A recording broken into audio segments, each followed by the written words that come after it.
Hi, welcome to Live and Breathe Yoga. Thanks for being here. I'm really excited to help you start your yoga practice here at the studio or online with a little bit of extra information so that when you start, you feel super ready. So the first thing you need to do when you come into the studio, we always take off our shoes and we leave them on the stairs. Come in, say hi to the teacher, of course, and leave your gear off to the side. Please switch your phone off, and if possible, turn the notifications off on your phone. Nothing worse than when I'm teaching and students are looking at their watch answering text messages. It's kind of weird. So yeah, if you can, turn that off. What else do you need to know? I would suggest grabbing some props if you need them. We have knee pads, which are great for kneeling, especially if you need some little bit of extra support under your knee. They're great. You can get one or two of those. We have them here at the studio. The other thing I would recommend is grabbing one or two blocks. If you can have your own, amazing, but we also have these at the studio for you to borrow. I'm going to show you how to start with them in a minute. The other important thing that I would bring always to practice would be a little washer. The great thing about a washer, it's a really good prop if you're sweaty. It's not too big. The other thing you can do when you're relaxing, you can fold it a couple of times at the end and actually place it over your eyes, which really makes a big difference in the studio to help you completely relax at the end of class. The third thing that the washer is wonderful for is to then clean your yoga mat with at the end. We have some beautiful homemade spray for cleaning your mat, non-toxic, that you can spray on your mat and then clean your mat off and then take this home and wash it. So eco-friendly option to be able to reuse that. Just a note, if other people are laying in relaxation while you are cleaning your yoga mat, which can sometimes happen in the self-practice classes, please refrain from spraying that spray right next to someone. Number one, the noise is quite annoying for that person that's blissing out in their relaxation. And two, the smell of vinegar and essential oil wafting over someone in relaxation might not be appreciated. So just hold off cleaning your yoga mat until people aren't laying around next to you. That's my tip to make some yoga friends. The other thing that I would bring to class, especially in the cooler months, would be a little, sometimes it's called a Shavasana throw. So I've just got a really light cotton sarong here. In the winter, you might even bring a blanket. But something just to place over your body at the end of practice, just to make yourself nice and cozy in the cooler months. You could also wear a pair of socks, put your jumper on, any of the things to make yourself cozy at the end. All right, so one other thing I'll talk about is when you're bringing your yoga mat into the studio, instead of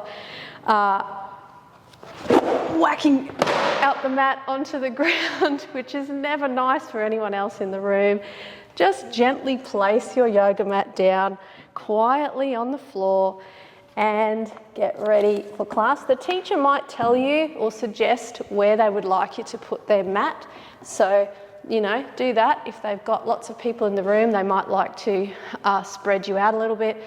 Alternatively, it might be a quieter class, so you don't want everyone sitting up the back. That's not so much fun for the teacher. So if you have to move your mat, be cool about that. All right, so when you start, if you have a couple of yoga blocks, this is what I would be doing to begin with. The teacher will also give you a starting position to hang out in if you're not sure. We often do that at the beginning of each class, so feel free to listen to that teacher and see what they suggest. But if you don't get that, or you would like to do something else at home, if you're waiting for a virtual class to begin as well, I would suggest 2 yoga blocks, and hopefully you can see that. I might place them here off the yoga mat just so that you can see, because I've got black on black on black here. So placing 1 block there, 1 block there, and just getting the first edge of the yoga block here to run along the back of the bottom of your shoulder blades. We lay over that and then use your hands to then lay over, bring your head onto the other block. Now you might not need that other block under your head, but start with that. Bring your hands out to the side. I like resting my knees on each other, and you can just hang out here especially if this is at the end of the day and you've been in a computer all day. This is a really nice counter posture for working at a computer. So I would start there, and you can really be here as long as you like. It's also a nice quiet way to come into the studio and just enjoy a few quiet moments before the class begins. If you have been quite still throughout the day and you want to move a little bit, I often need to move my body, and I do a little warm-up before class. I'm going to take you through a couple of little moves that I would recommend, because, you know, there's nothing worse than coming into the studio and sort of feeling awkward, not really knowing what to do. Everyone else seems to know what's going on, so you always want to kind of look like you know what you're doing. Give yourself something to do before the class begins. So I would start on hands and knees, taking those hands about mat width apart and knees slightly narrower, about hip width apart, and just starting with a few cat-cows. We inhale, arch and look up, and we exhale, curling under. Inhale, arch, look up. Exhale, curl under. So if you are watching this at home, I'd suggest get down on the floor and let's do this together. Inhale, arch, look up. Exhale and curl. Inhale, arch, look up. And you can do this as many times as you like. Just getting our breath and our body working together, slowing everything down, getting our mind to slow down with the breath. Let's do one more. Good.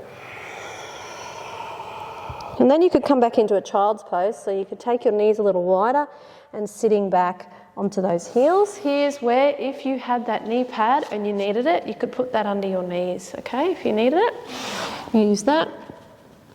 And we can hang out here for a few breaths.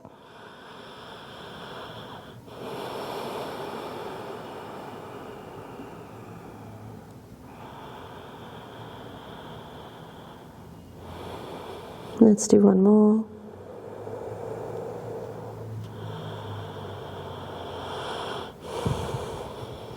Cool. All right, coming up into a downward facing dog now. So feet are about hip width apart. We're going to come high up on the toes. Inhale and exhale.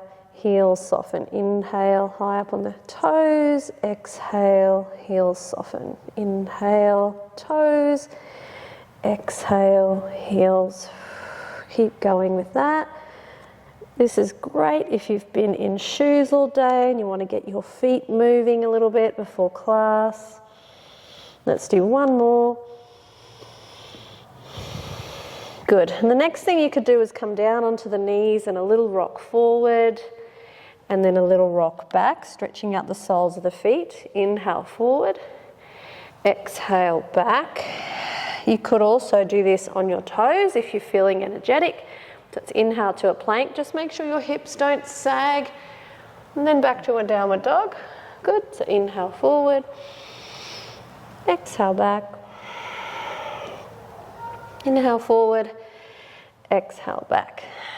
Good. And that's really good for warming up the whole body, the abdominals, the shoulders, hamstrings, quads, kind of everything's a really good little move to do. And then you could come to sit down, and I would take, I'm going to face you guys, but you could keep your feet about mat width apart and just do some little knee side to side. So my feet are rolling over on my heels. Inhale up, exhale over. Just getting those hips moving. That nice rotation. Good. Keep breathing. Inhale up, exhale over.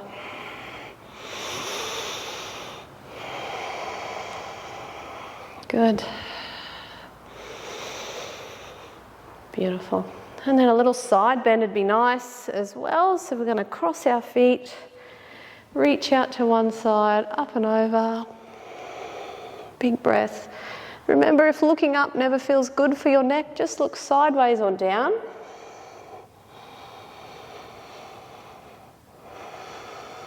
And again, when you're doing this at home, just stay as long as you like in all of these positions. It's a little bit boring to watch me do it, but Keep working on it. And then you can add a little rotation, one of my favourites. So hand behind the ear. So we're in that side bend and we're going to inhale and exhale, rotate forward. So inhale, rotate back, exhale, forward. Inhale, exhale, inhale, exhale. Good. Let's do the other side. So a little reach, up and over. Always just checking in with our breath, noticing, am I holding my breath? And then we'll add that little rotation, hand behind the ear. Inhale, open. Exhale, rotate forward. Just getting those ribs to move. Good.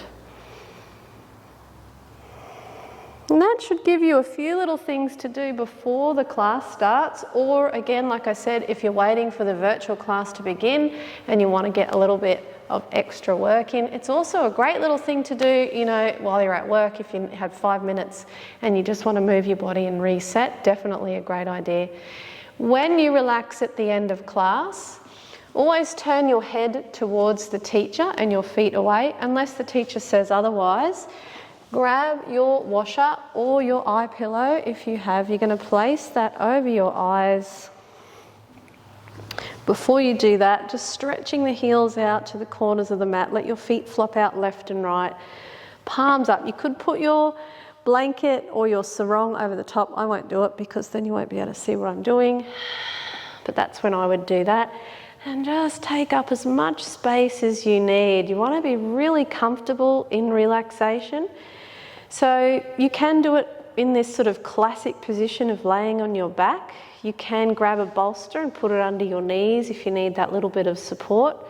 Sometimes laying flat for me is a bit problematic, so I often do relaxation these days with my knees bent and my knees rolling in on each other with my feet on the floor. And I always place something over my eyes because it just sends me off into bliss world. And then staying there. The teacher will bring you out of relaxation, so you're able to just let go of counting or breathing or having to think about anything really at all. And just focus on some slow breaths. Like I said, the teacher will bring you out of relaxation and finish the class. When you finish the class, like I said before, clean your yoga mat as long as everyone else is awake while you're doing that.